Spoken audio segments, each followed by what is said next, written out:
Hi everyone, in this video we continue to look at rational expressions. In the last video we found that if I raise a base to the power of 1 over n, well that's equivalent to the nth root of a. And here we have that if n is even, then a has to be greater than or equal to 0. The reason that that's true is because like if n were 2, I'd have the square root of, if I had the square root of a negative number, then that number would not be real. So in order for this number for this identity to hold and for this number to be real, then a has to be greater than or equal to 0. Using this identity, I can come up with an identity for a to the power of m over n. So I know that a to the power of 1 over n, well, that's equal to the nth root of a. So that would imply that if I use the exponent laws that I already have, I can rewrite this as a to the power of 1 over n to the power of m, using the exponent law for the raising an power to a power. Here I would multiply the exponents, which would give me a to the power of m over n. And if I raise a to the exponent 1 over n, that's the same thing as taking the nth root of a. So this is equal to the nth root of a to the power of m. I could have also written this as, this would have also been equal to, as an aside thing, this is also equal to a to the power of m to the power of 1 over n. And in this case, this would be equal to a to the power of m. And I can take the nth root of that. And that's equivalent to a to the power of m over n.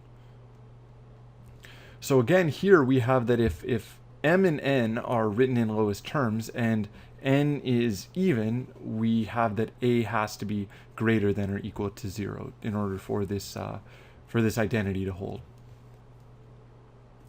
So let's go ahead and we can apply that identity. Here I've got, I'm told to evaluate negative 32 to the power of 1/5.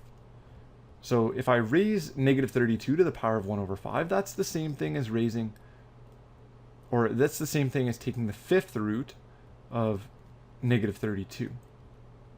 So here we're saying what number to the power of 5 is going to give us negative 32.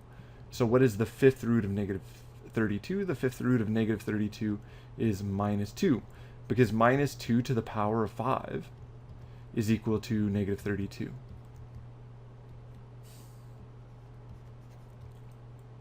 Next, I have negative 17 to the power of 1/4. Now this is equal to, I have to be careful here because the exponent is, there's no brackets, so this negative is not in brackets. So this actually means minus the 4th root of 16. Now the 4th root of 16 is just equal to 2, so this is equivalent to minus 2. Next we have 16 over 81 to the power of 1/4. Now remember that if I have a fraction to the power of or to raise to an exponent, I would apply this exponent to both the numerator and denominator. So this is equal to 16 to the 1/4 divided by 81 to the 1/4. Now this would be equal to the 4th root of 16 divided by the 4th root of 81. The 4th root of 16 is just 2. And the 4th root of 81 is 3. So this is equivalent to 2/3. In D, I have negative 27 to the power of minus 1/3. And in the last video, we saw that raising when I raise a base to a negative exponent, that's the same thing as raising the reciprocal to the positive exponent. So I can write this as 1 over minus 27 to the power of 1/3 which is equal to 1 over the cube root of negative 27. Now, the cube root of negative 27 is just minus 3. So this is equal to 1 over minus 3. And convention is that I don't assign the negative to the denominator, so this is equivalent to minus 1/3.